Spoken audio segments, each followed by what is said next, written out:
Hello and welcome. I'm Alvin, aka the Theorist, the man attempting to put the logical in horological.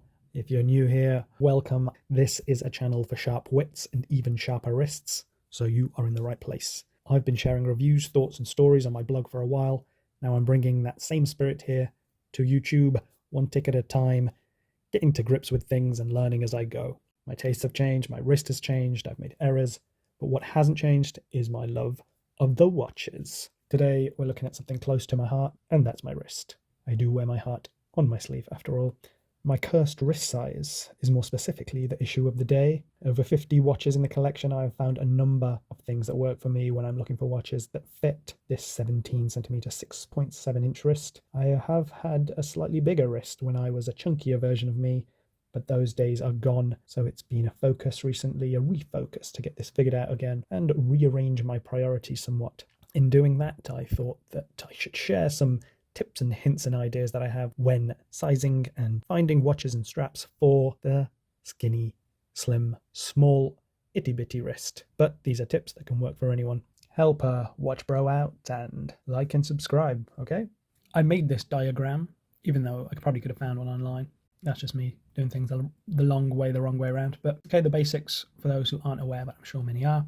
Case diameter is the main one you see when watches are advertised for sale, and then it's the diagonal there. Lug to lug, though, is the most important one for us because that will determine the overall length on the top of the wrist, and it is the most important thing when looking at how a watch fits properly. On the right there, you've got the bezel and you've got the case back, got the overall watch thickness. These are things to keep an eye on when you're looking at watches, especially online these days. Well, I buy most of my watches online, and it's good to be able to assess the watch and to see how it breaks down in profile, and the angles and tapers that you see there will give you a hint as to how it will fit on the wrist. Right then, let's get into it and have a look at the first watch, which is a good example of a chunky boy. It's the Seiko Samurai. It is a big watch. It is quite a well-regarded dive watch and pretty much tool watch that has been around for a while. Let's get into the measurements for this one in line with the diagram that we just saw. You can see this end link is longer than the lugs, and often that can affect the fit. So it's something to keep an eye on. It happens on Rolexes as well, where if that taper isn't aggressive enough, it can make the watch stick out further and increase the lug to lug. So we've got 53 millimeters and 48.7 millimeters in relation to the lug to lug, 48.7 being the true lug to lug, and then the 53 with the extension from the end link. And the case diameter is, I think the official case size is 44 or thereabouts. Thickness there 12.8, but that might be a bit off just because the bezel is a bit more raised than the glass. You can see on the wrist then, even though it is a big watch, it fits reasonably well. Those lugs taper aggressively, more so than other big watches. It's just the style, and it's part of the reason I like the watch. It has aggressive angles, and it does help it fit. And that's something to look out for. That transition onto the wrist from the lugs is quite important when you're looking at bigger watches and smaller wrists. The smoother it is, the better it will look in general. And while I do love this watch, it definitely gets less wrist time these days. I think that's just because of the size of it. Sure, there is obviously a lot in the collection to go through in terms of rotation, but often, when I like a watch, I'll wear it more often anyway.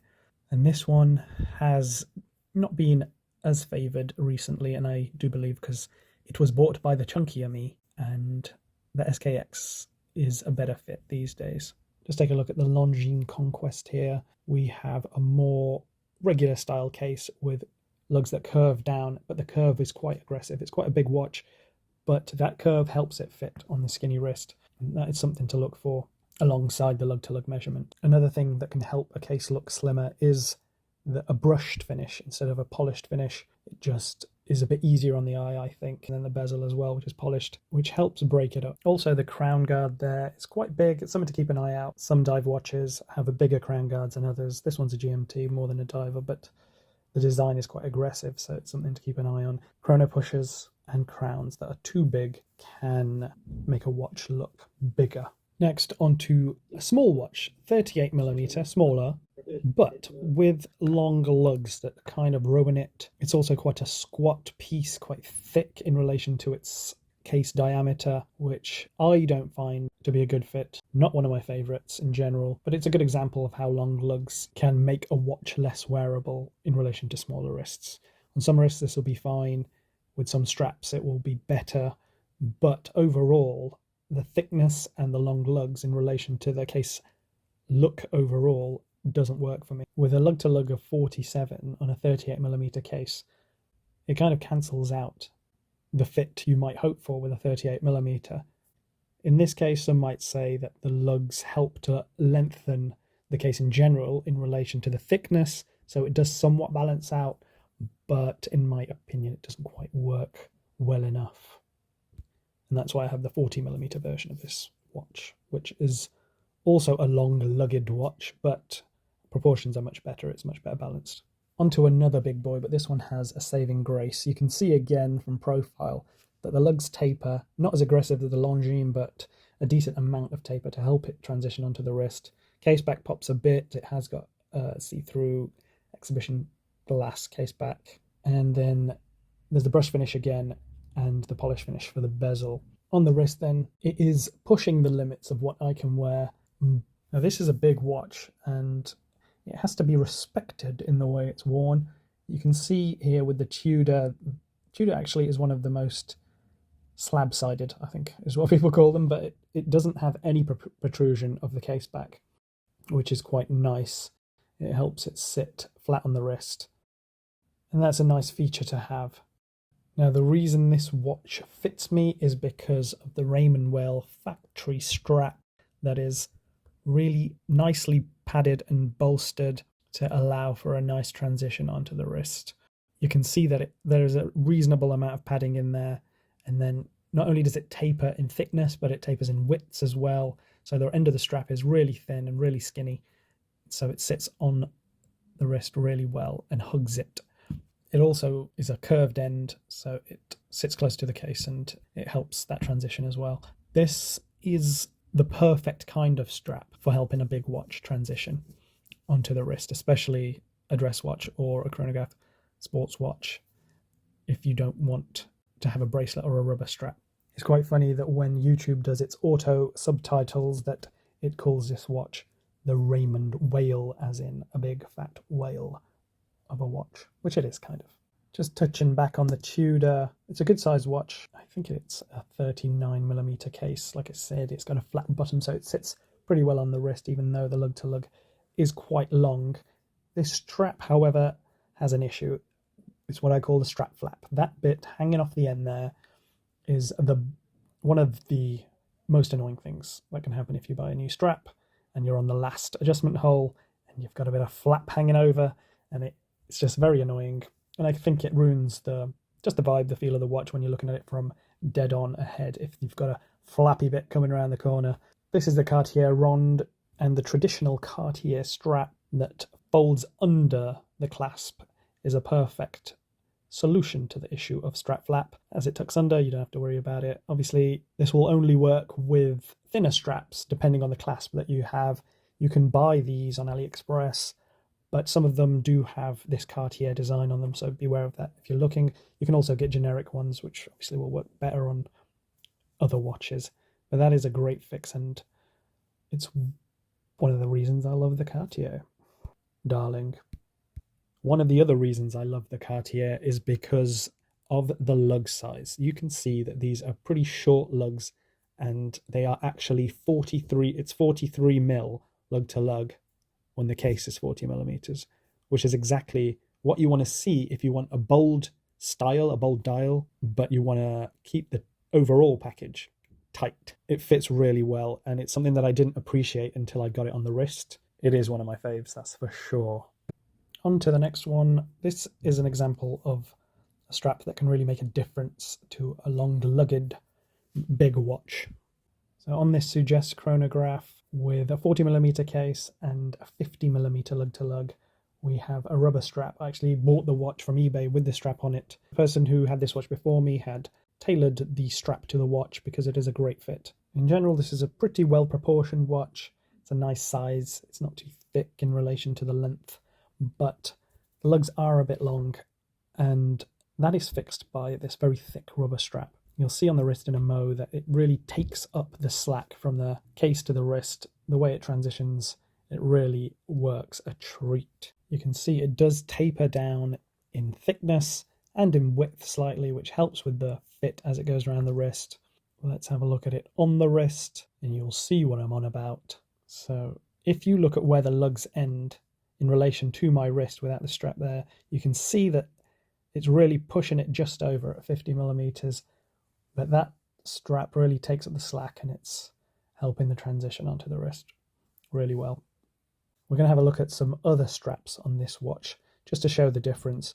You know, the differences are often subtle, but they can make a difference in terms of the way it feels and the way you feel about wearing the watch. Just a bit more comfortable and a bit more confidence. I just want to take a moment to thank the Lord for quick release straps. On this one now, we have a leatherish type strap. It's got a rubber base. It isn't a thin strap. It has some bolstering, as you can see, and it's a reasonable thickness, but you can tell that the lugs are starting to come past the end of the strap there, and that makes it more evidently big on the wrist where the lugs come apart from the strap. So it doesn't sit too bad. I'm definitely more conscious of the difference with this one.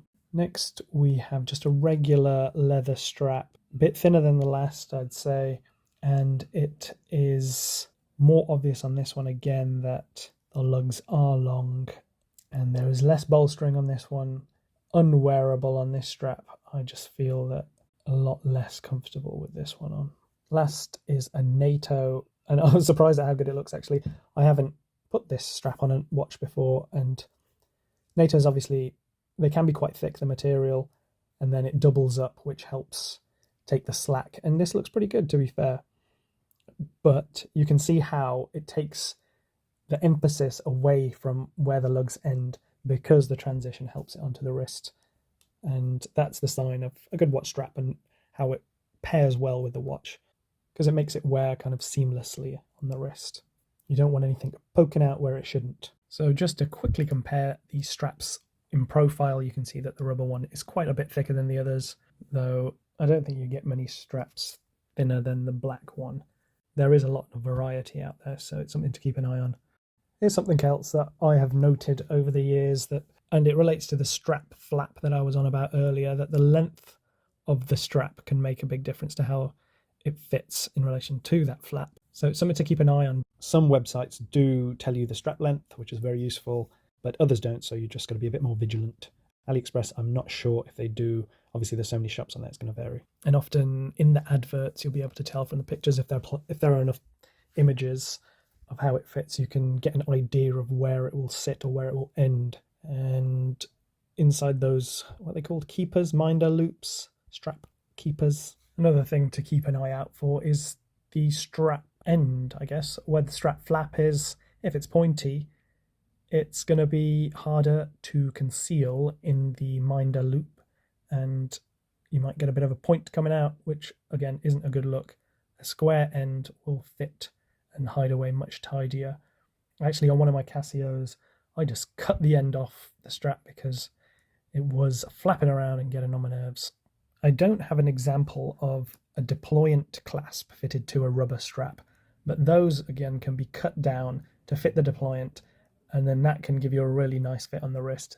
Not only do you get a nice thick rubber strap fitted to your watch case, taking up the slack in transition to the wrist, but then you get a nice tidy finish around the corner with a deployant that's been cut off to size to fit you perfectly. So that is a good look, and I'm looking into getting one of those to see how it will work. Moving on to wearing a loose-fitting bracelet watch. Now, this isn't something I do regularly, but on the Tissot PRX, I felt like the bracelet is really nice and it flows really well. So I've left it at its full length and it falls down onto the hand, which works for this watch, I think, but doesn't always work. It is quite flat, so I feel like it's pushing the limits of the way it looks on the skinny wrist when it's tight to the wrist. Even though the lugs do taper downwards, it isn't the most flattering piece.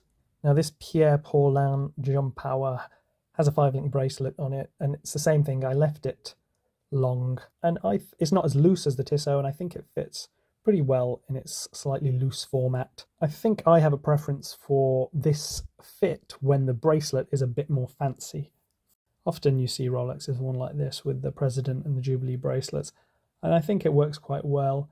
For a smarter watch, a lot of people do wear their divers and all kinds of watches like this, but I think it suits a fancier watch. I guess it's potentially an element of seeing the watch as jewellery in this case. On to everybody's favourite fat boy of the hour, the Tudor Black Bay Pro. It is obviously quite a big watch. Something to note, this is available on a NATO and on a leather strap, I think, and either of those options is going to make the case look fatter than it does at this point, because the bracelet helps with that transition, that taper onto the wrist. So even though it's got that extra link on the end link, it doesn't protrude past the end of the lugs, which helps it fall onto the wrist. I think this one is 47 millimeters, and it fits really nicely in terms of lug to lug and in general. And so even though you might save a couple £100 getting the NATO, it might not work out for the best. Actually, the NATO might work out, the strap might not work for the best. So obviously it is best to try on if you can. But playing it safe with the bracelet could work out for the best. This is another one that a rubber strap would work great on. In front of me here, I have 3 watch box cushions or inserts. These can cause issue for the smaller wristed. When bracelets are sized to small wrists, they sometimes don't close over these inserts. This type is a popular budget option. AliExpress, Amazon, eBay, they're all over. And the watch boxes are half decent, they do the job. But the cushions are sometimes less flexible and can easily be damaged if you try and force a bracelet onto them. This one is a more cushioned and flexible. Do like these because you can close a bracelet all the way. The final one is a more premium one with 2 sections. So if you have a smaller wrist, you can use the inside section only, which is pretty cool. I'm going to try this Longines on these now just to show you, even though I think it will fit on all of them, but you can see here that the bracelet will only close on the first latch. It won't allow full closure, which is fine. It can sit in the box reasonably well like that. On the cushion, it fits totally fine. And these are the most flexible, so you can close it fully if you want, but you don't have to. I suppose the deployment closes nicely, and it is a good fit for most watch box cushions. And here you can force it closed, but it will damage the cushion. And with the cheaper ones, it could rip. So just something to bear in mind there. If you're a skinny-wristed person shopping for a watch box. Let's have a look at the Seiko Samurai. You can see when it's closed, it deforms that cushion quite a lot, and you could damage the cushion. But if you don't close it, it won't sit very well at all. Thank you to all my accessories for taking part in this video.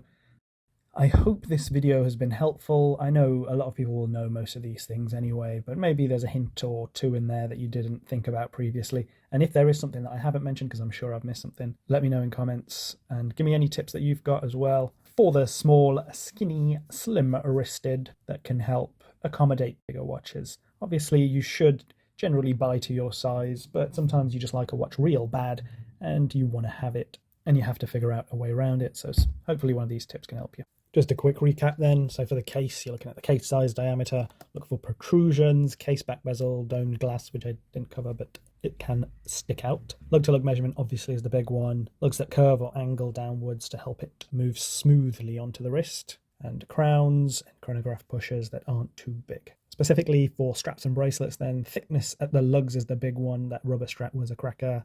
Cases that taper down in thickness and width. Certain bracelets might look good worn loosely, which takes emphasis away from the wrist. And then that first link, end link on bracelets that can increase the lug-to-lug. And avoid strap flap with shorter straps, squared off strap ends, deployment clasps, Cartier style straps, clasps and straps, clasps and straps. I nearly lost it there at the end. Cartier went Cartier style straps.